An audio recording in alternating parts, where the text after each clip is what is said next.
Binay, tagabantay ng gubat ng kaluluwa. Unang kabanata, ang pagbabalik ni Aro. Hindi lahat ng bakasyon ay para lang magpahinga. Minsan, ito'y paanyaya, pabalik sa mga tanong na matagal mong tinakasan.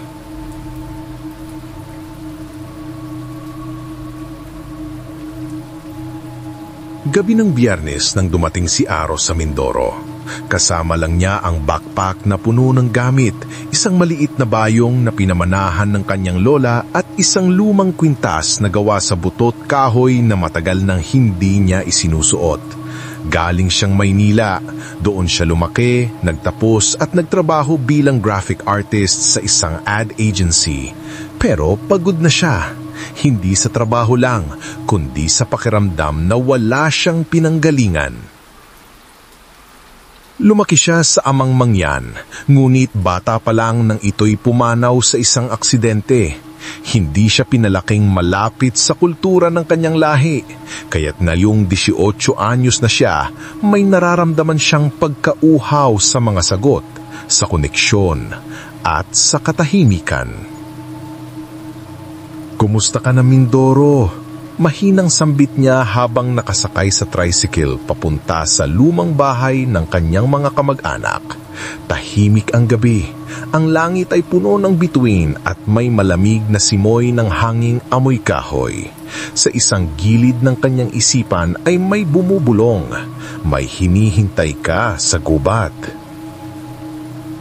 Kinabukasan, ginising siya ng tilaok ng manok at ingay ng mga batang naglalaro sa labas.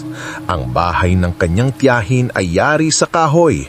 May mga ukit na kakaiba sa kisame, mga simbolo na noon ay wala lang sa kanya, pero ngayon may parang hinahanap sa kanya.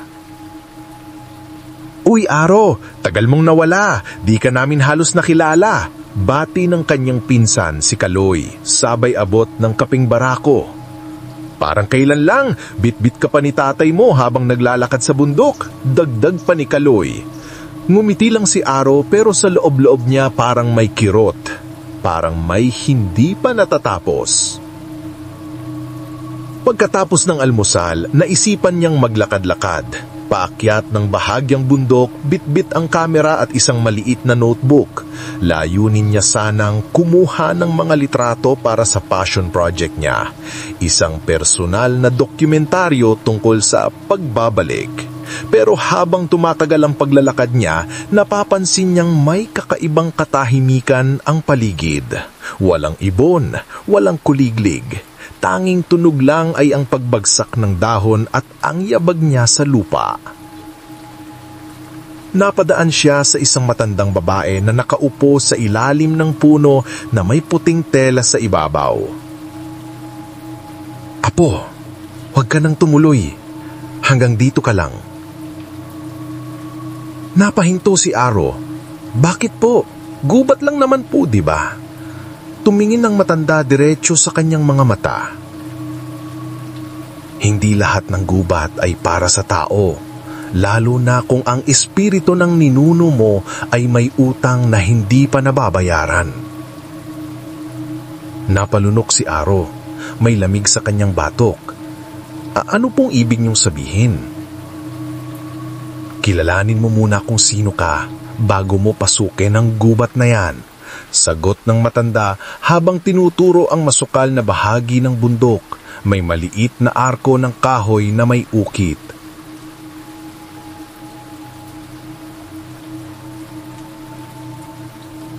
Araw, bagamat nabigla, ay tinanuan nang ang matanda.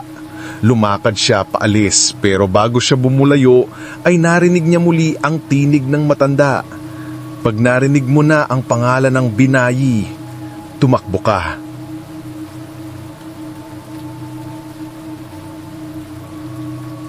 Sa kalsada pabalik, dumaan siya sa maliit na tindahan.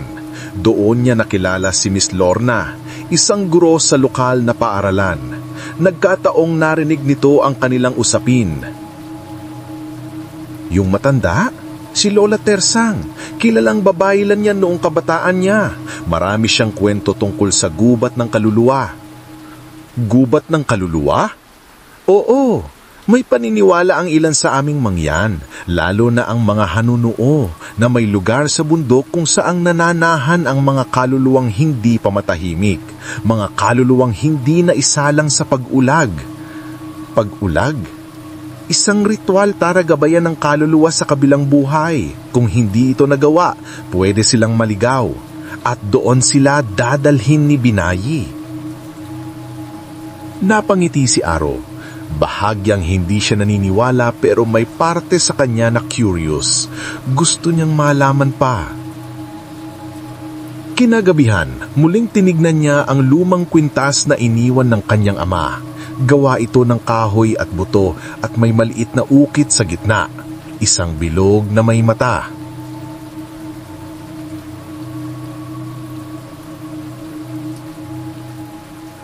Bakit ngayon lang kita ulit sunuot? Bulong niya. Nang isuot niya ito, tila may biglang humigpit sa hangin.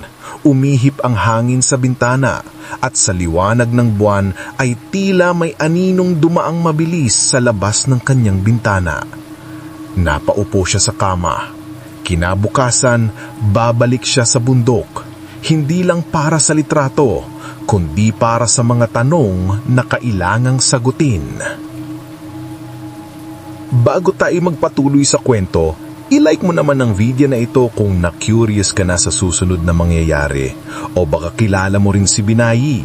I-comment mo sa baba kung anong part ang tumatak sa'yo. Ikalawang kabanata, Paanyaya ng Kagubatan.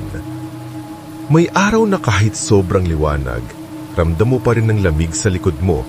Ganun ang pakiramdam ni Aro habang paakyat siya sa paanan ng bundok kinabukasan. Hindi niya masabi kung kababa ito o kasabikan, pero isa lang ang sigurado, may humihila sa kanya papunta sa gubat. Hindi siya nagsabi kahit kanino, maaga pa lang ay tinawid na niya ang daang lupa. Tinahak ang makitid na daang sinasabi ng mga matatanda na dapat iwasan. Pero sa kanya, para itong paanyaya, parang may tinig na inaakit siya, pabulong at palalim. Habang naglalakad siya, napansin niya na paunti-unti, parang nagbabago ang paligid. Ang mga dahon, unti-unting naging makintab at madilim ang berde. Ang mga puno, hindi lang basta matataas, tila ba nakatingin. At ang hangin, tila may dalang mga bulong sa wikang hindi niya maintindihan, pero ramdam niya ang bigat. Sa gitna ng daan, may nakita siyang nakaukit sa isang malaking dato, baybayin. Pero hindi Tagalog. Isa ito sa mga sinaunang sulat ng mga mangyan. Isa lang ang malinaw na mababasa niya. Biniyaya ka kung ikaw ay kilala. Hindi niya agad naintindihan ng kahulugan, pero tinuluyan niya pa rin ang paglalakad. Bitbit ng kanyang kamera, ang lumang kwintas na nakasabit sa liig, at ang notebook na may laman na drawing lang ng mga punot mata. Ilang oras na siyang naglalakad, nang bigla siyang makakita ng isang puno na tila nakayuko. Parang yumuko para sa kanya. Sa ilalim nito, may landas pababa, mas madilim, mas masukal. At doon niya naramdaman ang kakaiba. Parang may sumama sa kanya. Wala ka sa Maynila ngayon, Aro, bulong niya sa sarili. Sa gitna ng kagubatan, nakita niya ang isang maliit na kubo. Luma na, may mga palamuting gawa sa buntal at mga patay na sanga. At sa harap ng kubo, may isang babae, matanda, nakabelo ng puti at nakaupo sa lupa. Si Binayi. Matagal kitang hinintay, sabi ng matanda nang hindi man lang tumitingin. Napahinto si Aro. Kilala niyo po ako? Hindi kita kailangang kilalanin. Ang gubat ang kumilala sa iyo. Lumapit si Aro. Ano po yung lugar na to? Dito naninirahan ang mga kaluluwang hindi pa matahimik. Ako ang tagabantay. Biglang lumanig ang paligid. Parang naahulog sa balon ng mga multo ang lugar. Ang mga aninong dumadaan sa gilid ng mata ni Aro ay hindi basta hangin lang, mga anyo ng tao. Pero nawawala agad. Laging parang may sumusunod. May dala kang utang, dagdag ni Binayi. May kaluluwang hindi mo nabigyang hustisya. Sino po? Tanong ni Aro, nanginginig ang boses. Ang iyong ama. Napaatras si Aro. Patay na siya. Hindi ko namang kasalanan. Pero dinala mo ang kanyang kwentas, hindi ba? Yan ang panali ng diwang hindi naisalang sa pag-ulag. At dahil suot mo na, ikaw na rin ang tagapagdala ng kanyang bighatin. Tumahimik si Aro. Ramdam niya ang pagkulo ng dibdib. Hindi dahil sa galit, kundi dahil sa takot na hindi niya maipaliwanag. Gusto ko lang namang malaman kung sino ako. Dito mo malalaman, pero hindi basta-basta. Subukin ka muna ng gubat. Sa paligid, nagsimula ng lumitaw ang mga aninong wala sa ayos.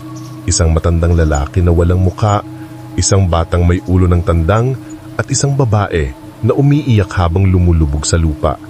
Sa paniniwala ng ilang mangyan buhid, ang mga hindi natapos ang ritual ng paglisan ay naiiwan, nabubulok, at nagkakatoo ang pinakamasasamang alaala nila.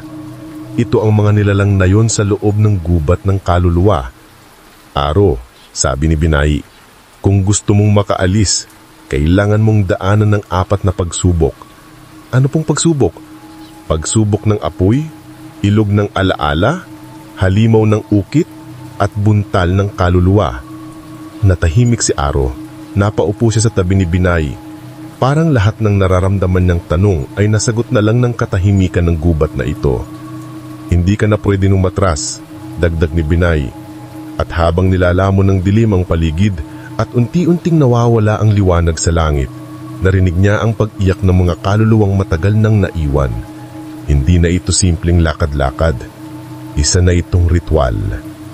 Bago tayo magpatuloy sa kwento, i-share mo naman ang kwentong ito kung na-feel mong may kakaiba sa paligid habang binabasa mo, o i-comment mo kung anong parte ang tumama sa iyo.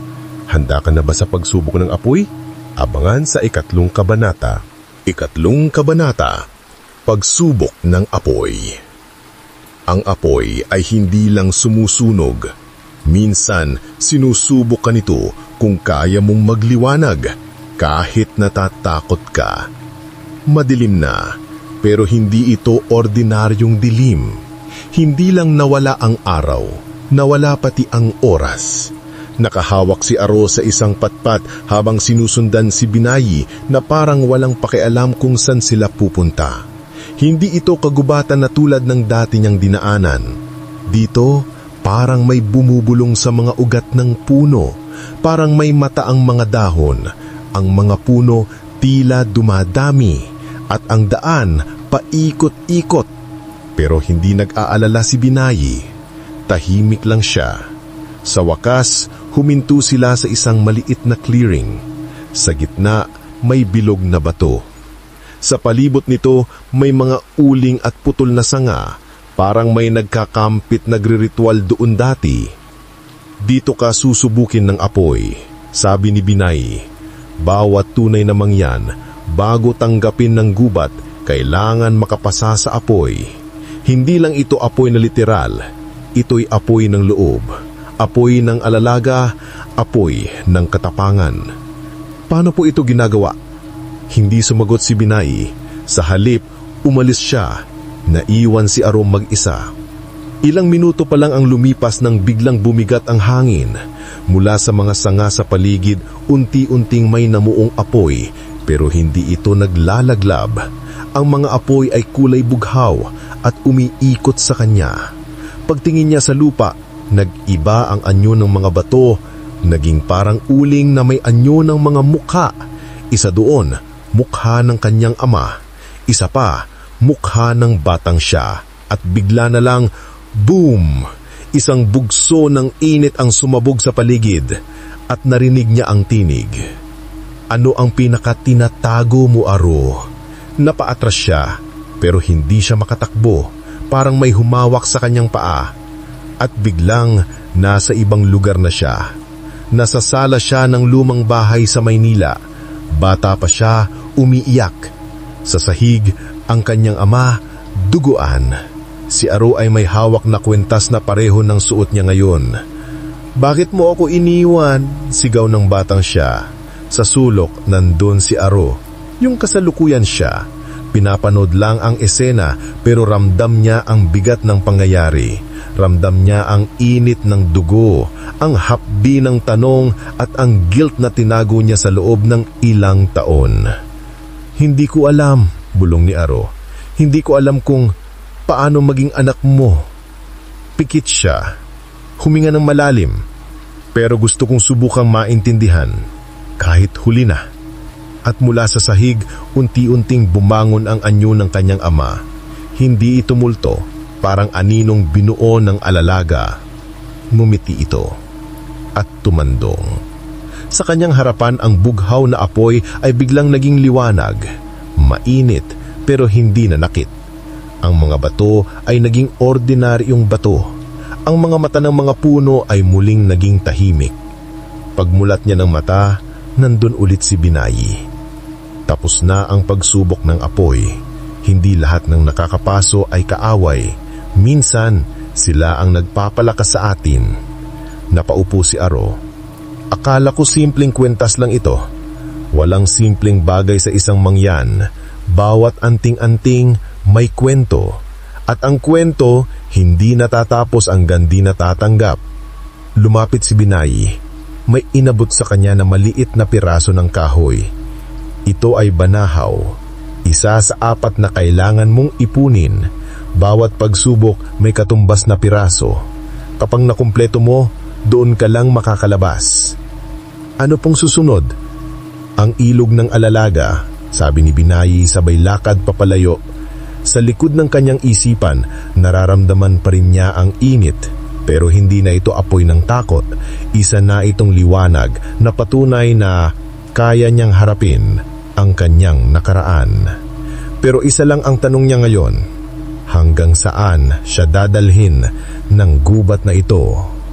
Kung gusto mong malaman kung ano ang susunod na pagsubok ni Aro, i-like mo ang video na ito at i-share mo na rin sa kakilala mong mahilig sa kwentong may kababalaghan. Abangan sa ika-4 na kabanata, Ilog ng Alalaga. Ika-4 na kabanata, Ilog ng Alaala. Ang tubig ay tahimik, pero sa ilalim nito, naroon ang mga alaala mong pilit mong nilubog, umaasa kang malilimutan. Pero hindi mo malulunod ang sarili mo. Magaan na ang hangin sa paligid, pero hindi pa rin mapalagay si Aro. Bitbit niya ang unang piraso ng banahaw sa kanyang bayong. Kahoy na tila may sariling init, parang may tibok. Sa likod niya, nakasunod si Binayi. Tahimik lang. Walang paliwanag kung saan sila pupunta. Matapos ang ilang minutong lakad sa mabuhanging daan, bigla nilang narating ang isang ilog. Hindi ito ordinaryong ilog. Malinaw ang tubig, masyadong malinaw hanggang sa makita mo ang ilalim. Pero ang ilalim ng ilog ay hindi lupa o bato, kundi parang mga alaala. Sa ibabaw ng tubig, may mga aninong dumadaan. Isang batang naglalakad ng mag-isa. Isang ginang na umiiyak. Isang pamilyang magkakasama, tapos biglang nawala ang isa sa kanila. Tumigil si Binayi sa gilid ng ilog. Dito sa ilog ng alaala. Sabi niya, hindi mo lang basta makikita ang nakaraan. Mararamdaman mo rin ito. Ang mga hindi mo na inalaala, babalik. At kung di mo kakayanin, baka ikaw ang lununin nila. Tumanggo si Aro. Pero hindi niya maitago ang kaba. Anong kailangan akong gawin? Tumawid. Ganun lang. Ganun lang. Pero habang tumatawid ka, pipiliin ng ilog kung anong alaala ang ipapakita sa iyo. At kung susuko ka sa gitna, hindi mo na mararating ang kabila. Tumayo si Aro sa gilid ng ilog. Ang tubig ay malamig. Pero hindi basta malamig. May kasamang kilabot. Parang may humahatak sa balat niya habang inilulubog niya ang mga paa. Dahan-dahan siyang pumasok. Una ay hanggang tuhod. Sumunod hanggang baywang. At nang lagpas balikat na, nagsimula na ang ilog. Flash! Biglang nagbago ang paligid. Nasa silid siya ng ospital. Naroroon ang kanyang inang nakaupo, umiiyak habang hawak ang kamay ng batang Aro. Hindi mo siya kilala, Aro. Wala tayong kailangan sa kanya. Iniwan niya tayo. Pero sa kabilang banda ng silid, may lalaking nakaratay sa kama. ang kanyang ama. Nakatingin sa batang Aro na walang emosyon. At habang pinagmamasdan niya ito mayon bilang matanda na, napagtanto niya. Hindi niya sinusubukang makilala ang kanyang ama. Biglang nag-iba ang eksena. Nasa silid-aralan siya. High school. May nagsalita sa likod niya. "Uy, Aro, di ka ba IP? Mukha kang mangyan." Tawanan ng mga kaklase. Hindi siya sumagot noon. Tumawa na lang siya. Sa panahong iyon, ikinahiya niya ang lahing mangyan para hindi mapagtawanan, para maging normal. At ngayon, sa ilalim ng ilog, ramdam niya ang hiya, ang sama ng loob at ang lungkot na hindi siya lumaban. Sumisigaw ang tubig sa paligid niya.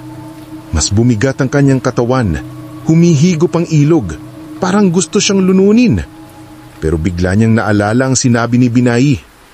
Ang alaala ay hindi para takbuhan. Para yan harapin. Kaya't pumikis siya. Hinawakan ng kwintas kanyang leeg at inusal sa isip. Pasensya na pero kaya ko na. Pagdilat niya ng mata, nasa gitna na siya ng ilog. At sa gitna ng ilog, may lumulutang na isang maliit na kahoy. Isa na namang piraso ng banahaw. Kinuha niya. At pagkahawak niya, parang umangat ang buong katawan niya mula sa tubig. Nasa kabilang pampang na siya. Si Binay ay nanroon, naghihintay. Hindi lahat ng kahinaan ay kahihiyan. Minsan, yan ang tulay mo palabas. Tumanggo si Aro, basang-basa, nanginginig. Pero sa loob-loob niya ay may nawala na ring bigat. Dalawa na ang hawak niyang banahaw. 2 pagsubok pa ang natitira. At habang pinupunas niya ang kanyang mukha, biglang may dumaang aninong mabilis sa likod nila. Isang halimaw, parang tao pero may mga ukit na gumagalaw sa balat nito. "Handa ka na ba sa susunod?" tanong ni Binay. "Ano yun?" Ang halimaw ng ukit. Isa siyang nilalang na gawa sa mga salitang nakalimutan at binubuhay siya ng mga kasinungalingan mo sa sarili. Bago tayo magpatuloy sa kwento, i-comment mo nga kung anong alaala ang hindi mo pa rin makalimutan. At kung nabitin ka, huwag kalimutang i-like ang video na ito para sa susunod na kabanata, 5 kabanata, Halimaw ng Ukit. 5 kabanata, Halimaw ng Ukit. May mga salitang binura natin para makalimot, pero ang mga salita kapag itinakwil, nagiging halimaw. 2 na ang hawak ni Aro na banahaw, isa mula sa apoy, isa mula sa ilog. Ang bigat ng katawan niya ay parang nababawasan, pero ang takot sa dibdib ay mas lumalalim. Hindi pa man siya nakakabawi, lumapit na agad si Binay at itinuro ang isang makipot na baan. "Diyan ka dadaan," wiga niya. Ang halimaw ng ukit ay hindi mo makikita sa una, pero nararamdaman mo na siya simula pa lang. "Paano ko siya makikilala?" tanong ni Aro. Hindi sumagot si Binay. Sa halip, may iniabot siyang maliit na piraso ng papel. Gawa ito sa balat ng kawayan at may mga nakaukit na mga simbolo. "Yan ang surat mangyan, ang sinaunang sulat ng iyong lahit. Habang papalapit ka sa nilalang, mabubura ang mga ukit dyan. Kapag nawala na ang lahat ng letra, nasa harap mo na siya." Tahimik si Aro habang lumalakad papasok sa makitid na landas. Ang paligid ay tinubuan ng mga punong parang niyapos ng kadiliman. Wala ni isang ibon o kuliglig. Wala ring hangin. Habang naglalakad siya, binunot niya ang papel mula sa kanyang bulsa. 3 linya ng ukit. Isa sa mga ito ay pamilyar, ang simbolo ng saili. Sa kanyang bawat hakbang, napapansin niyang unti-unting nabubura ang mga letra, parang binubura ng hangin o baka ng presensya ng tung anong mas malaki, mas malakas, mas matagal ng galit. Nakarating siya sa isang clearing. Sa gitna nito, may altar na gawa sa kahul at buto. Sa paligid ng altar, may mga bato na may ukit, pero ang mga ukit umiikot, gumagalaw, bumubuo ng mga mukha. Pamilyar na mukha. Mukha niya, mukha ng batang Aro, Mukha ng araw na tahimik tuwing tinatawag ng mangyan sa klase. Mukha ng araw na nungumiti tuwing tinanong kung taga-bundok ka ba? At hindi sumagot. Bigla, narinig niya ang isang tunog, parang pagaspas ng libong papel. At mula sa likod ng altar, lumabas ang nilalang. Ang halimaw ng ukit. Hindi ito basta hayop, isa itong anyo ng tao na punong-puno ng gumagalaw na sulat. Sa balat niya ay may baybayin, sa mata niya ay may titik, at sa bibig niya ay puro sigaw. Sigaw ng mga salitang hindi nasabi, mga kwentong tinanggihan, mga pangalan na hindi kailanman inanim. Aro! Tinawag siya ng nilalang. Sino ka? Hindi makagalaw si Aro. Hindi mo ako kilala, di ba? Dahil binura mo ko. Binura mo ang sarili mo para magkasya ka sa mundong hindi para sa'yo. Lumapit ito, bawat yakpak ay parang tunog lang papel na pinupunit. Tinatawanan mo ang sarili mong lahi. Ikaw ang gumawa sa akin. Ginawa mo kong halimaw. Umiling si Aro naminginig. Hindi ako. Hindi ka mangyan? Hindi mo ako parte? Bakit suot mo ang kwintas? Bakit mo pinipilit bumalik kung itinatwa mo kami dati? Dahan-dahan ning binunot si Aro ng papel mula sa kanyang bulsa. Wala na itong ukit. Puti na lang. Malinis. Patunay na harapan-harapan na niya ang katotohanang tinatakbuhan niya noon. Huminga siya ng malalim. Hindi kita tinanggap noon dahil hindi ko pa naiintindihan. Tahimik ang halimaw. Pero ngayon, tinatanggap kita. Ikaw ang mga kwento ko. Ikaw ang ugat ko. Hindi na kita buburahin. Sa sandaling iyon, biglang lumiwanag ang kwintas sa kanyang leeg at ang katawalang halimaw unti-unting nabasag. Ang mga ukit ay naging abo, nahulog sa lupa at sa gitna ng abo may naiwang piraso ng kahoy, ikatlong banahaw. Nang lumapit si Aro at pinulot ito, narinig niya ang tinig ni Binay mula sa kadiliman. Ang hindi mo tinanggap, babalik sa iyo ng galit. Pero kapag niyakap mo, magiging lakas mo yan. Lumabas si Binay mula sa aniw. Ngumiti siya. Isa na lang, Aro. Buntal ng kaluluwa. Dito mo malalaman kung kaya mong buuin ang sarili mong koneksyon, ang tanikala sa pagitan mo ng buhay at ng mga namayapa. Tahimik si Aro pero mahigpit ang hawak niya sa tatlong banahaw. Hindi na siya ang Aro na unang pumasok sa gubat. Isa na siyang taong pinaghalong ng sugat at pag-amin. Pero ang huling pagsubok, yun ang pinaka-personal. Nabitin ka ba? I-like mo ang video na ito kung handa ka nang harapin ang pinakamatinding pagsubok ni Aro. At kung may sarili ka ring halimaw sa loob mo, i-comment mo lang. Abangan ang ika-6 na kabanata, Buntal ng Kaluluwa. Ika-6 na kabanata, Buntal ng Kaluluwa. Ang huling tali ay hindi gawa sa lubid. Gawa ito sa alaala, paniniwala at katotohanang hindi mo na kayang takasan. Tahimik na naman ng paligid. Pero ngayon, hindi na ito tahimik na nakakatakot. Tahimik siya na parang naghihintay, parang gubat na alam mong may mangyayari pero hindi pa sinasabi kung ano. Bit-bit ni Aro ang 3 piraso ng banahaw. Sa tuwing hinahawakan niya ang mga ito, tila tumitibok.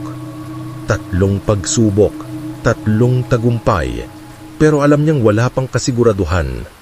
Si Binay palaging nauuna sa kanya, pero ngayong papasok sila sa huling bahagi ng gubat, nasa likuran na siya ni Aro.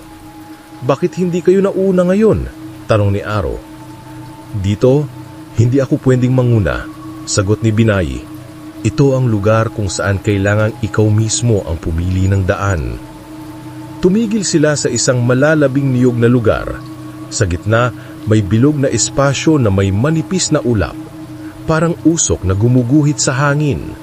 Sa gitna ng ulap, may mga tali, mga buntal na nakalaylay mula sa mga puno na parang hindi talaga puno, kundi mga kaluluwa. Mula sa sinaunang paniniwala ng mga mangyan, ang buntal ay isang panali.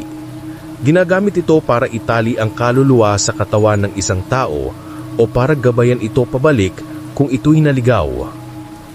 Bakit ko kailangang gumawa ng sarili kong buntal? Tanong ni Aro.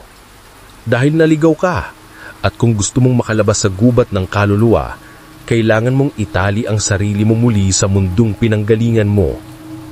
Tumupod si Aro sa gitna ng bilog. Sa kanyang harapan, unti-unting bumagsak ang mga imahe sa manipis na ulap. Hindi ito multo. Ito ang kanyang buhay. Ang batang Araw na umiiyak habang iniiwan ng kanyang ina ang bundok. Ang Araw sa Maynila na nagtanggi sa kanyang apelyido. Ang Araw na nagbura ng kanyang tunay na pagkatao para lang hindi siya pagtawanan.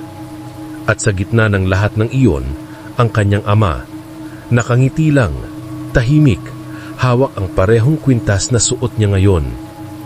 Mula sa lupa, lumitaw ang 4 na piraso ng hibla, manipis, kulay abo at malamig sa balat. Yan ang unang bahagi, sabi ni Binay mula sa likod. Ang alaala, itali mo ang sarili mo sa mga nangyari kahit masakit. Tinahak ni Araw ang una, binuhol niya ito sa kanyang pulso. Ramdam niya agad ang init, para bang binabalikan niya ang lahat ng panahon, pilit niyang kalimutan. Sumunod na lumitaw ang ikalawang hibla.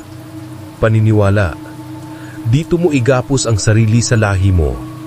Kung hindi ka man tumubo dito, dito ka naman nanggaling. Buhol ulit, at ang puso ni Aro tila lumalawak. Naalala niya ang mga kwento ng kanyang lola, ang mga ukit sa kisimang ng lumang bahay, ang tunog ng kulintang, ang sayaw na hindi niya naranasan pero parang alam na ng kanyang katawan. Ang ikatlong hibla, takot. Huwag mong kalimutan ang takot, dagdag ni Binay. Hindi mo kailangang itong talunin. Kailangan mo lang tanggapin na parte ito ng lakas mo. Hindi madali. Ang buhol ay parang apoy sa balat, pero tinanggap niya. At sa kanyang mata, tumulo ang isang luha. At ang huli, katotohanan. Ito ang pinakamaliit na hibla pero pinakamatulis. Bago niya ito itali, tumingin siya sa paligid at doon niya nakita sarili niya. Ang kanyang kabuuan, hindi perpekto, hindi pulido, pero totoo. Tinawid niya ang tali at sa uling buhol ay nagsimulang lumiwanag ang buong paligid. Ang 4 na banahaw na nasa bayong niya ay umangat sa ere, nagsama-sama at nabuo ang isang piraso ng kahoy na may ukit, isang anting-anting. Lumapit si Binay. Yan ang katibayan na nakatali ka na. Buo ka na, kaya mo nang umalis. Pero si tatay, tanong ni Aro. Ngumiti si Binay. Hindi mo na siya kailangan hanapin. Nahanap mo na ang sarili mo at yun ang lagi niyang gusto para sa'yo. Luminga si Aro sa paligid. Wala na ang usok. Ang mga puno, tahimik na. Ang mga kaluluwa, wala na. Ang langit, dumaan na muli sa liwanag. Naglakad silang dalawa palabas sa gubat. At sa huling hagbang niya palabas, hindi na siya si Aro na taga Maynila. Siya ay si Aro, anak ng lupa at ugat, isang mangyan na muling ipinanganak sa gubat na hindi lahat ay pinapapasok. Kung nabitin ka sa kwento ni Aro, huwag kalimutang i-like at i-share ang kwentong ito. Sa susunod na kabanata, matutuklasan natin ano ang dala ni Aro mula sa gubat ng kaluluwa. At may naiwan ba siyang hindi pa lubos na natatapos? Abangan ang ika-7 kabanata. Ika-7 kabanata, ang paglabas. Ang paglabas mula sa dilim ay hindi palaging pagtakbo palayo. Minsan, ito'y pag-uwi. Mainit ang araw, parang sabay na gumaan ang hangin at tumigil ang paghinga ng gubat. Tumapak si Aro sa isang lupaing tuyong-tuyo. Ibang-iba sa madamong kagubatan na nilakbay niya nitong mga araw. Walang aninom na sumusunod sa kanya. Wala ring tinig sa paligid. Wala si Binay. Tahimik ang buong mundo, pero hindi na ito tahimik ng pangamba. Ito ay tahimik ng kalayaan. Sa kamay niya, hawak pa rin niya ang anting-anting na binuo mula sa 4 na banahaw. Ang kahoy na inukita ng alaala, paniniwala, takot, at katotohanan. Parang kumikislap ito sa ilalim ng araw. Ang bigat sa dibdib niya, tila unti-unting humuhulas sa bawat hakbang paakyat sa labasan ng kagubatan. Nang narating niya ang paanan ng bundok, bumungad sa kanya ang lumang arko ng kahoy. Yung tinawid niya bago siya tuluyang makapasok sa gubat ng kaluluwa. Pero ngayon, may mga pagbabago. Ang mga ukit sa arko na noon ay tila basadyang niluma ng panahon, ngayon ay buhay. Kumikislap, gumagalaw, parang sinasayaw ang pangalan niya sa wikang hindi niya mabigkas, pero nauunawaan ng puso niya. Paglabas niya sa arko'y silalubong siya ng amoy ng usok at palay. Nasa pamilyar na daan na siya. Doon sa may palayan na malapit sa bahay ng tiyahin niya. Ngunit parang may kakaibang liwanag ang paligid. Mas matingkad ang berde, mas sariwa ang hangin, at sa di kalayuan, may tumatakbong bata papalapit. "Kuya Aro!" sigaw ni Kaloy, ang kanyang pinsan. "Teka, akala namin na wala ka na. 1 linggo kang di bumalik." Napahinto si Aro. 1 linggo? Sa loob ng gubat parang 2 araw lang ang lumipas. O baka mas konti pa. Pero dito sa labas, 1 linggo siyang malwala. "May nakita ka bang matandang babae?" tanong ni Aro habang naglalakad sila pauwi. "Wala eh. Pero sabi ni Lola Tersang, pag umuulan at biglang init ang kasunod, ibig sabihin may kaluluwang dumaan. Saktong ganun nung araw na nawala ka." Sagot ni Kaloy habang kumakain ng dalang saging. Hindi na lang nagsalita si Aro. Sa loob-loob niya alam niyang hindi lahat maiintindihan ng salita. May mga kwento talagang dapat maramdaman muna bago paniwalaan. Pagdating sa bahay, sinalubong siya ng tiyahin niya, si Aling Telia, mahigpit ang yakap, punong-puno ng inis, takot at relief. "Saan ka ba galing ha? Akala namin tinangyakan ng engkanto. Gubat pa talaga. Hindi ka man lang nagpaalam." Ngumiti lang si Aro. "Pasensya na tiya, may kailangan lang akong ayusin." Habang nagpapahinga siya sa duyan, linabas niya ang kanyang kamera. Nasa loob pa rin ito ng ilang larawan. Mga puno, mga ukit, at isang larawan ng anting-anting na hawak niya. Ngunit higit sa mga larawan, ang mga mata niya mismo ang nagbago. Kinagabihan, sa ilalim ng buwan, inilabas ni Aro ang kanyang notebook. Sa unang pahina, isinulat niya, "Binay, tagabantay ng kaluluwa, tagapagsubok ng puso, bantay ng katotohanan." Gamit ang lapis, sinimulan niyang gumuhit ng mapa hindi ng lugar kundi ng karanasan. Sinundan niya ang apoy, ang ilog, ang halimaw at ang tali. At sa dulo ng pahina, isinulat niya, "Hindi ko ito nahanap para takbuhan. Bumalik ako para tandaan." Kinabukasan, bumisita siya sa paaralan kung saan ang tuturo si Miss Lorna. Bitbit niya ang ilang surat mangyan na pinaskil niya sa pisara. "Baka gusto niyo pong ituro sa mga bata, kahit konti lang, para lang hindi mawala." Tumingin si Aro sa kanya, tila nagtataka pero may ngiti. "Nagbago ka, Aro?" "Hindi po. Baka bumalik lang." Sa huling bahagi ng araw, naglakad si Aro pauwi bitbit ang kwintas ng kanyang ina. Hindi na ito pang alaala lang, isa na itong simbolo ng pagtanggap. Sa bawat hakbang niya sa lupa ng Mindoro, nararamdaman niya ang koneksyon hindi lang sa ninuno niya, kundi sa buong kultura na minsan niyang tinalikuran. At habang tanaw niya ang gubat sa malayo, alam niyang may bahagi ng sarili niya ang naiwan doon. Hindi para mawala, kundi para magbantay din. Kung napangiti ka o napaisip sa pagbabalik ni Aro, i-comment mo ang favorite moment mo sa journey niya. At kung gusto mong malaman kung ano ang misteryosong papel ni Binay sa mga bagong kabataan ng nayon, abangan ng ika-8 kabanata, Kwento ng Di Kwento. Ika-8 kabanata, Kwento ng mga Di Kwento. Ang mga kwento na hindi na ikwento ay hindi nawawala. Tahimik lang silang naghihintay ng pagkakataong marinig muli. Lumipas ang ilang araw mula nang makalabas si Aro sa gubat ng kaluluwa. Ang araw ay tila mas mainit pero hindi na mabigat. Ang langit mas asul. Ang hangin mas pamilyar. Para sa mga tao sa nayon, normal lang ang lahat.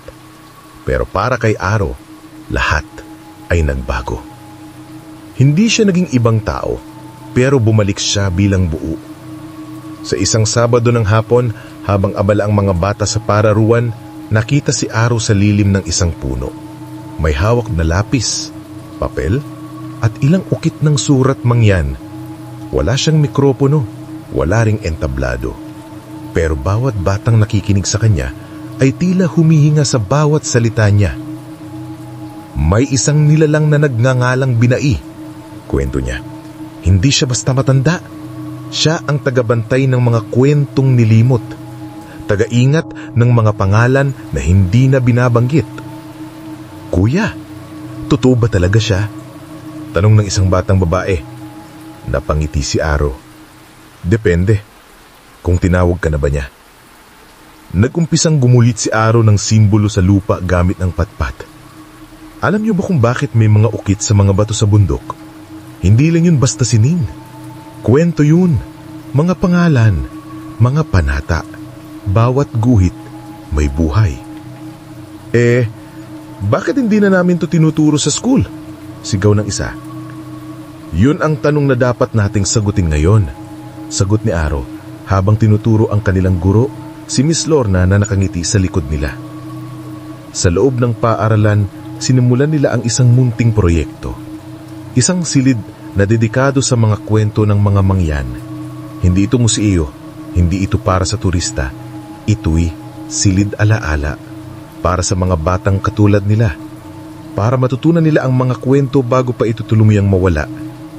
Gumawa si Aro ng mga simpleng materyales. Mga baybay na isinalin sa salitang madaling basahin. Mga alamat na dinamtungan niya gamit ang mga karanasan niya sa gubat. At isang malaking mapa ng bundok. May mga marka kung saan niya naramdaman ang bawat pagsubok. Isang araw, habang inaayos niya ang mga papel, napansin niyang may isang matandang babae sa labas ng bintana. Nakaupo ito sa lilim ng puno, may hawak na baston.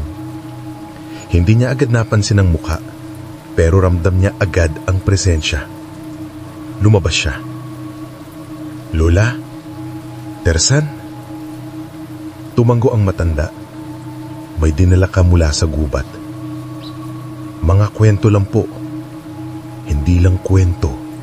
Kaluluwa. At dahil sa iyo, may mga kaluluwang makakatawid na. Tumingin si Aro sa langit. Tahimik. Hindi ko akalain ganito pala kahalaga ang mga kwentong to. Dahil hindi lang ito para sa kanila. Para ito sa iyo at sa mga susunod pa.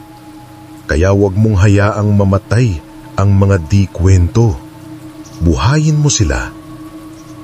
Kagabi na, sinimulan si Aro ang isa pang proyekto. Isang podcast. Hindi pang social media lang, hindi rin pang viral. Gusto niya lang magsimula. Kwentong ugat. Ang mga alamat ng lupa. Bawat episode, isang alamat. Isang paniniwala, isang pagsubok. At sa bawat episode, lagi siyang nagsasabi sa huli, kung naririnig mo to, baka ikaw na ang susunod na tatawagin ng gubat. Minsan, sa ating gabi, naririnig pa rin niya ang boses ni Binai. Hindi na ito boses ng bawala, ito'y parang paalala na kung sakaling balimutan niya ulit kung sino siya, may daan pa rin pabalik. At minsan, nararamdaman niyang may batang lalapit sa kanya, magtatanong, Kuya Aro, totoo ba yung kwento mo? At lagi siyang may isang sagot lang, depende. Handa ka na bang marinig ang totoo? Kung gusto mong maging tagapagdala rin ng mga kwento ng pinagmulan mo, i-share mo ang video na ito o mag-iwan ng comment kung anong alamat ang gusto mong muling marinig. Abangan mo Sa 9 na kabanata, mga ukit na buhay. 9 na kabanata, mga ukit na buhay. Ang ukit ay hindi lang sining, isa itong panata, panatan na hindi makalimot. Maagang nagising si Aro, hindi dahil sa ingay, kundi dahil sa panaginip. Sa panaginip niya, nasa loob siya ng isang kuweba. Sa bawat dingding nito, may mga ukit, puno, buwan, mata. Mga hugis na parang kilala niya pero hindi pa niya nakikita. Isa sa mga ukit ay gumalaw. Tumulo ang luha mula sa ukit ng mata. At sa isang sulok ng panaginip, naroon si Binayi, nakaupo lang, nakapikit, pero nung umiti. Pagkagising niya, tumingala siya sa kisame. Sa taas ng kanyang kama ay isinabit niyang piraso ng papel na may surat mangyan. Una niyang isinulat matapos niyang bumalik mula sa gubat. Ngayon, bawat araw, may bago siyang nilalagay. Kwento, simbolo, alaala. Isang hapon, dumaan si Aro sa lumang bahay ng kanyang lola. Matagal na itong walang nakatira, pero sa silong nito, may isang matandang aparador na dati ay bawal na bawal niyang galawin. Ngayon, binuksan niya. Sa loob, luma at marupok na mga kasulatan. Maliliit na kahon na may lamang mga amuletong gawa sa pulitik at buto. At isang kahoy na tabla, ukit ng buong kasaysayan ng kanilang angkan. Kahit kupas na, ramdam niya agad. Ito ang kwento bago pa siya isinilang. Kinabukasan, nagtungo siya sa paaralan ni Miss Lorna. Bitbit niya ang tabla. Ma'am, ito po, ukit ng pamilya namin. Pero sa tingin ko, ito rin ay bahagi ng kasaysayan nating lahat dito. Matiimang titig ni Miss Lorna. Iba yan, Aro. Hindi lang yan dokumento. Yan ay buhay. Nagdesisyon silang gawin itong sentro ng bagong silid kwento. Tinawag nila ang kwarto na Balay ng Ukit. Sa pagbubukas ng Balay ng Ukit, inimbitahan nila ang matatanda sa nayon, mga nawalang nga ng boses sa gitna ng modernong panahon. Ngunit, sa araw na iyon, nagbalik ang boses nila. Si Katemyong nagkwento tungkol sa simbolo ng mata at araw, na ayon sa kanya, gabay ng mga ninuno tuwing may paglalakbay. Si Aling Berna, ikinwento ang ugna, ang ukit ng kalungkutan na hindi na kayang sabihin. At si Aro, ikinuwento ang karanasan niya kay Binay, hindi bilang multo, kundi bilang bantay ng mga kwentong nalilimutan. Pagkatapos ng programa, may isang batang babae ang lumapit sa kanya. Kuya Aro, paano po ba mag-ukit ang kwento? Ngumiti siya. Una, kilalanin mo kung anong kwento ang hindi mo pa kayang ikwento. Doon ka magsimula. Dumami ang kabataang natuto ng surat mangyan. Hindi dahil sa pilitan, kundi dahil sa koneksyon. Ginawa nila itong sticker, isiningit sa mga tula, ginamit sa mga guhit, sa mga sulat sa diary. Hindi na ito lumang letra. Isa na itong lengguwahe ng muling pagtanggap. Isang gabi, habang binabasa niya ang mga journal entries niya, may narinig siyang pagkatok. Paglabas niya, may nakatayong batang lalaki. Kuya Aro, sabi nito, may napanaginipan po ako. May matandang babae daw sa gubat. Ang pangalan niya, Binayi. Tumindig ang balahibo ni Aro. Tumingala siya sa langit, ngumiti, at inabot ang isang lumang ukit ng banahaw. Siguro panahon na para ikaw naman ang makinig sa tawag. Ang mga kwento ng mangyan ay hindi pa tapos.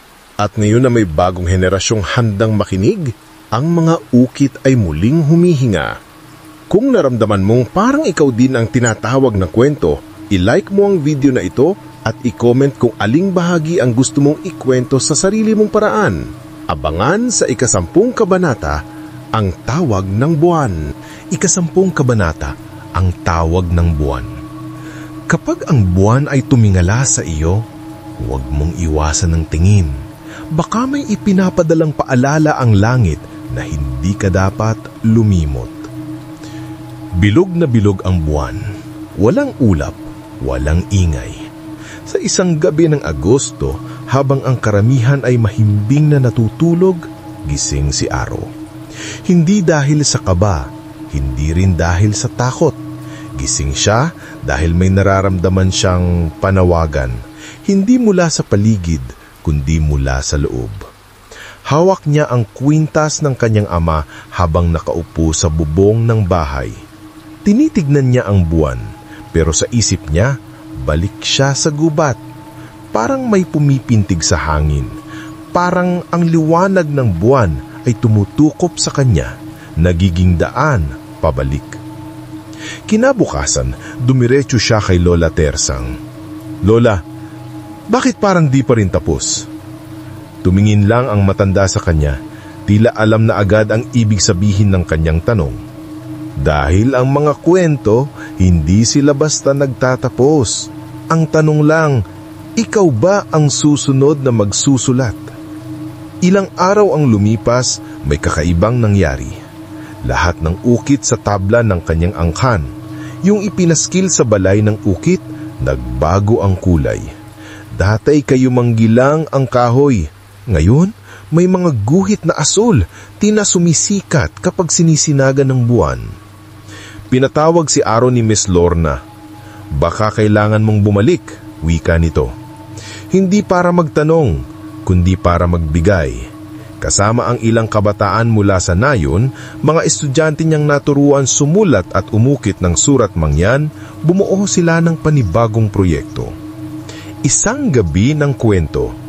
Hindi kwento ng alamat lang, kundi kwento ng bawat isa. Sa gitna ng isang bilog na bonfire, sa ilalim ng bilog na buwan, nagsalitan ang mga bata at matanda. Kwento ng pinagmulan, ng lungkot, ng saya, ng kababalaghan. At si Aro, nagsalita ng isang kwento. May isang buwan na hindi lang basta buwan, at ikinwento niya si Binai. Habang nagsasalita siya, may isang kakaibang nangyari. Ang apoy ng bonfire tumama sa gitna ng ukit ng tabla. Biglang kumislap at sa gitna ng lahat ng iyon, may lumabas na isang anyo sa gilid ng gubat. Isang matandang babae, puting belo, mabagal ang lakad at sa mata ni Aro, hindi siya halusinasyon. Si Binai. Hindi siya lumapit, hindi rin siya nagsalita. Pero sa pamamagitan ng liwanag ng buwan, sa pamamagitan ng mga ukit sa tabla at damdaming humugos sa gabi, naihatid ang mensahe. Tapos na ang kwento ko. Sa inyo na ang kasunod. Nang sumunod na araw, wala na ang bakas ng babae, pero isang ukit ang nadagdag sa tabla. Isang mata sa gitna ng buwan. "Di ko to nilagay," sabi ni Aro. Gumiti ang matanda. "Ibig sabihin, tinanggap ka na, hindi na bilang bisita, kundi bilang tagapagzalaysay." Ngayon, tuwing bilog ang buwan, may nakasabit na lantern sa balay ng ukit. Tuwing may gustong magsalita, iikot ang tabla. Tuwing may batang mangangarap, may lilitaw na guhit na hindi nila alam kung sino ang gumawa. Pero si Aro, alam niya. Ang mga kwento ay hindi na niya. Ang mga kwento ay ng lahat ng handang makinig. Kung naramdaman mong parang may bahagi ka sa kwento, ishare mo ito sa kaibigan mong dapat makinig ng tinig ng kanyang pinagmulan. I-like ang video at i-comment kung kailan mo huling tinignan ang buwan at anong kwento ang bumulong sa iyo. Abangan ang ika-11 kabanata sa Guhit ng Hangin. Ika-11 kabanata sa Guhit ng Hangin. Hindi lahat ng kwento ay uhit sa kahoy.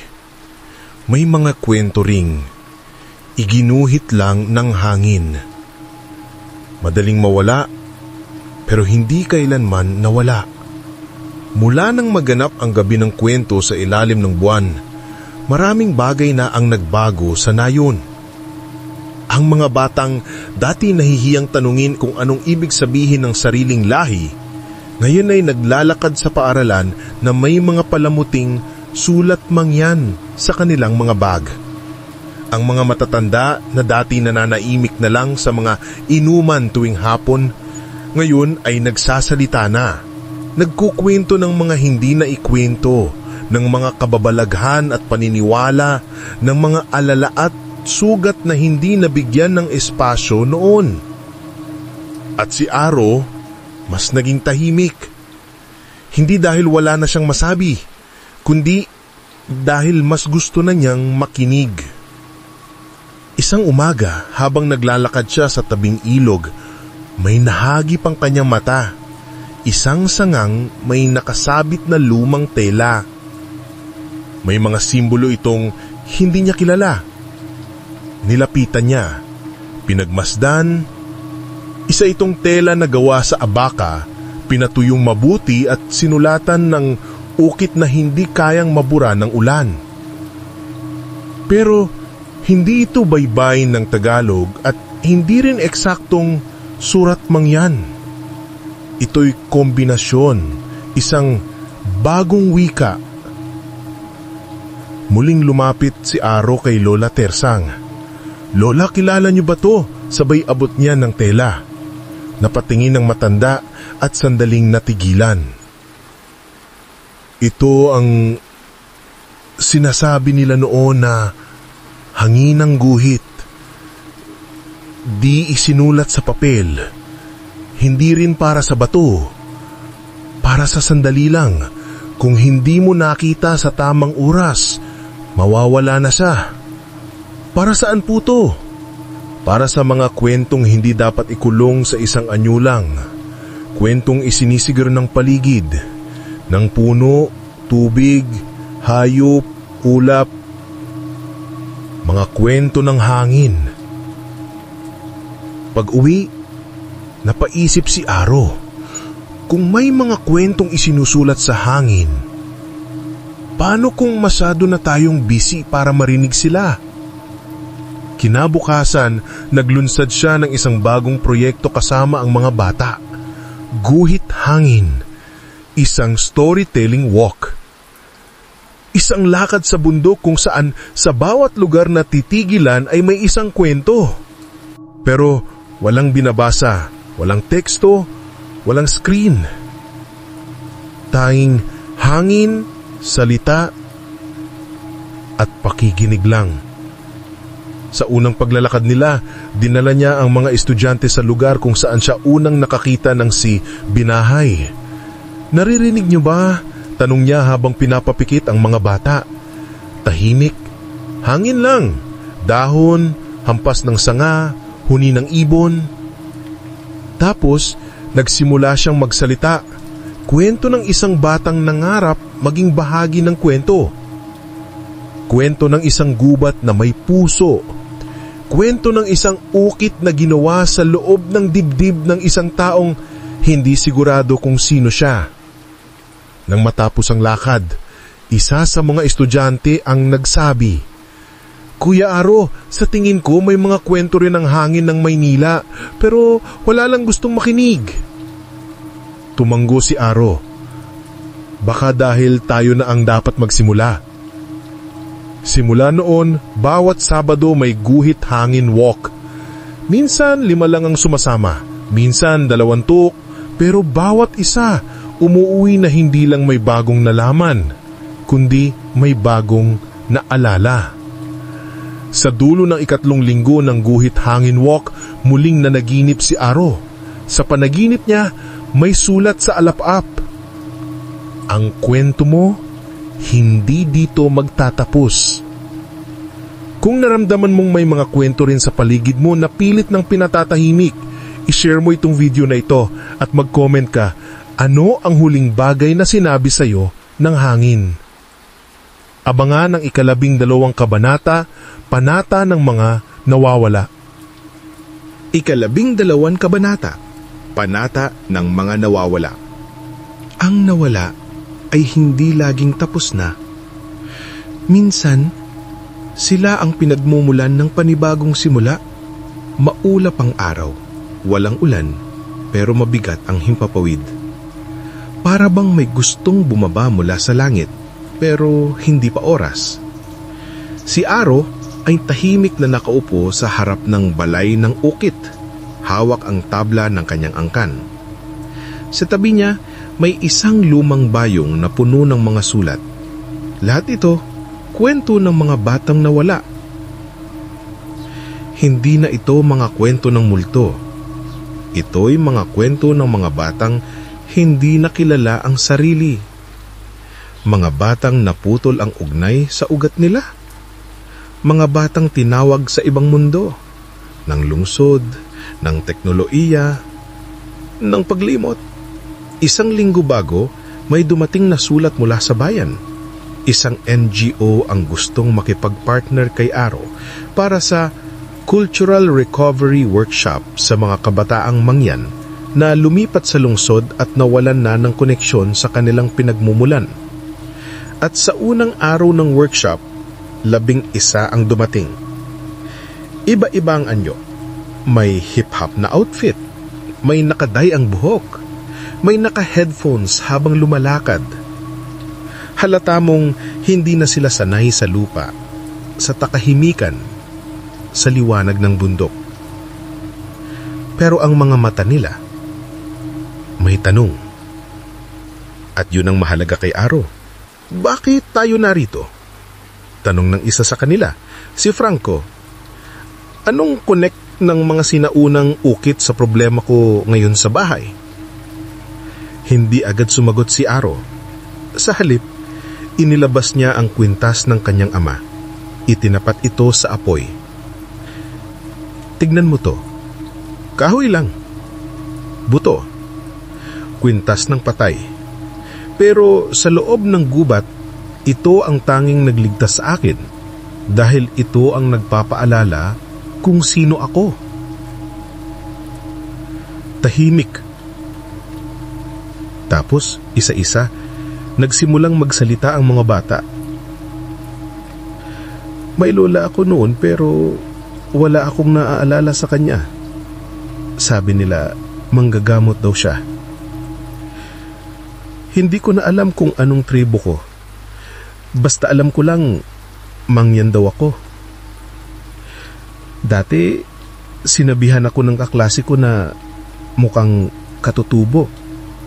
Tawa sila. Hindi ko na sinabi ulit sa iba. Sa loob ng 2 araw, ipinakilala sa kanila ni Aro ang 4 na bahagi ng sarili gamit ang 4 na pagsubok na naranasan niya noon. Apoy, para sa tapang. Tubig, para sa alaala. Ukit, para sa katotohanan. Tali, para sa koneksyon. Sa huling gabi ng workshop, humiling si Aro ng tahimik na seremonya. Wala itong mic, wala ring kamera.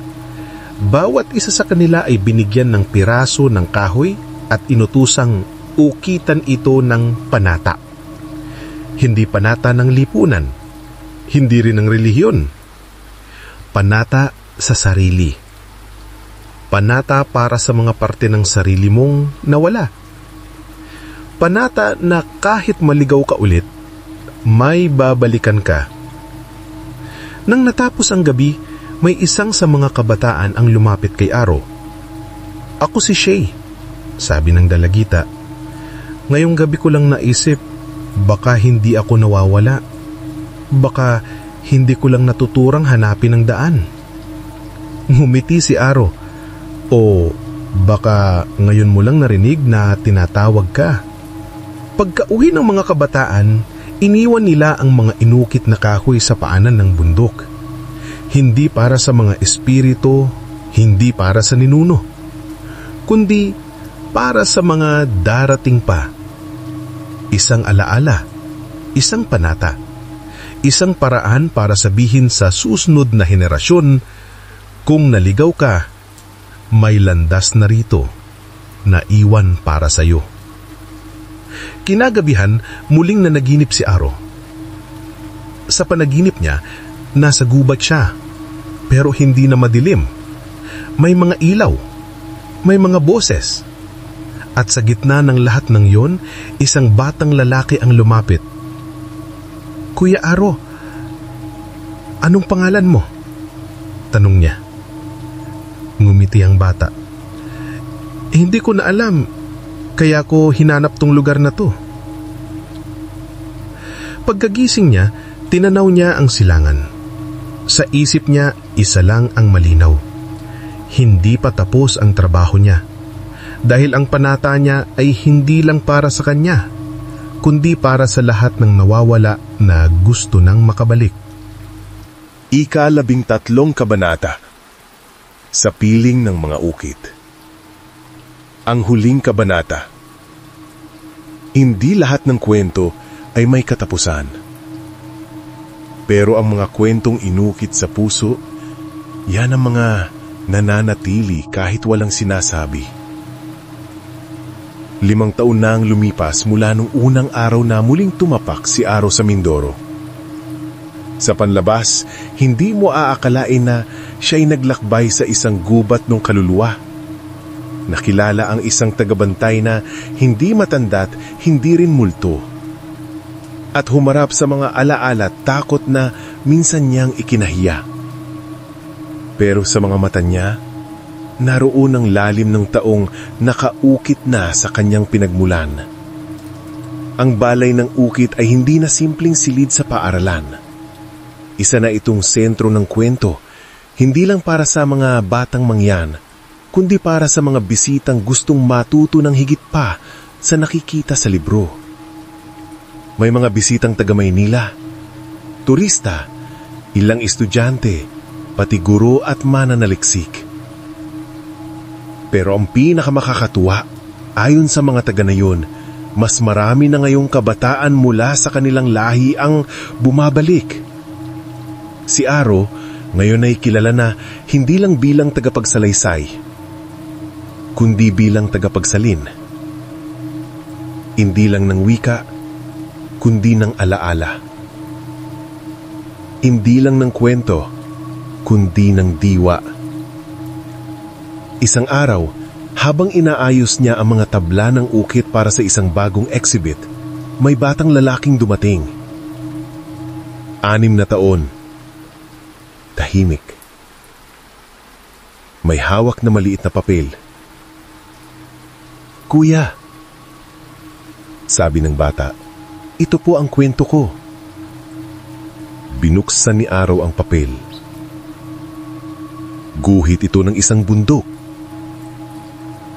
May isang mata sa gitna. At sa tabi, isang maliit na lalaki may hawak na kwintas. Ngumiti si Aro. "Alam mo ba ang ibig sabihin yan?" "Hindi po, pero panaginip ko po kagabi." Hindi na siya nagulat. Dahil simula nang lumabas siya sa gubat, marami na ang tinatawag. Marami ng bata mo nakakapanaginip ng ukit. Marami nang nakakaramdam ng init sa lumang kwintas. At bawat isa sa kanila may bitbit na kwento na hindi pa buo pero handa nang isulat. Minsan, sa hating gabi, lumalabas si Aro at umuupo sa paanan ng bundok. Sa mga gabi ng katahimikan, inaabot niya ang lupa, hinahaplos ang dama at inaalala ang lahat. Ang tinig ni Binay, ang sigaw ng halimaw ng ukit, ang luha sa ilog ng alaala, at ang apoy sa kanyang puso na hindi na kailanmang namatay. Sa paglingon niya sa nayon, natatanaw niya ang ilaw ng balay ng ukit. Naririnig niya ang tawa ng mga batang nagsasanay magsulat ng surat mangyan. At sa hangin, tila may dumadaang tinig na salamat. Hindi niya alam kung kaninong galing. Baka sa mga ninuno. Baka sa mga batang nahanap ang sarili. O baka kay Binay mismo. Isinara ni Aro ang kanyang kwaderno. Sa huling pahina, isinulat niya, "Ako si Aro, anak ng lupa. Tinawag, naligaw, bumalik. Isa akong kwento at tagapagdala rin ng kwento ng iba. At sa ilalim ng kanyang pangalan, gumuhit siya ng isang ukit. Isang bilog na may mata sa gitna. Ukit ng mga tagabantay. Sa piling ng mga ukit, hindi mo lang binabasa ang kasaysayan. Dito mo siya nararamdaman. Dito mo siya naaalala. At kung ikaw ay handa, baka kwento mo na ang susunod na isusulat. Maraming salamat sa pagsama sa kwento ni Aro, kay Binay, at sa Gubat ng Kaluluwa. Kung tumimo sa iyo ang kwentong ito, i-share mo ito sa mga nawawana pa sa sarili nila. Mag-iwan ka ng comment. Ano ang kwento mong dapat nang marinig ng iba? Maraming salamat. Wakas. Hindi lahat ng kwento ay naitatala. Pero dito sa atin, walang kwentong malilimutan. Kung nagustuhan mo ang kwento ni Aro, ang pakikipagsapalalam sa gubat ng kaluluwa at ang muling pagkilala sa sarili at pinagmulan, huwag kang titigil dito. Dahil marami pa tayong kwentong hindi mo pa naririnig. Mga alamat na hindi binabanggit sa libro, mga paniniwalang itinatago ng hangin at mga lihim na tanging dito mo lang malalaman. Kaya kung ikaw ay naghahanap ng totoong kwento, ng di pangkaraniwang karanasan at ng takot na may lalim at saysay, dito ka na. I-subscribe mo na ang channel na to, i-like mo ang video, i-share mo ang kwento at mag-iwan ka ng comment na ako ang susunod na tagapagsalaysay. Huwag kang lilipat, huwag ka nang maghanap pa ng ibang channel, dito ka na sa Salin Dilim. Dito, ikaw ang bida. Dito, ang dilim ay tahanan ng alaala. Dito, ang bawat kwento ay sinusulat muli. Ito, ang Salin Dilim, kung saan ang iyong kwento o ninuman ay atin isasalin sa dilim. Maraming salamat sa pakikinig.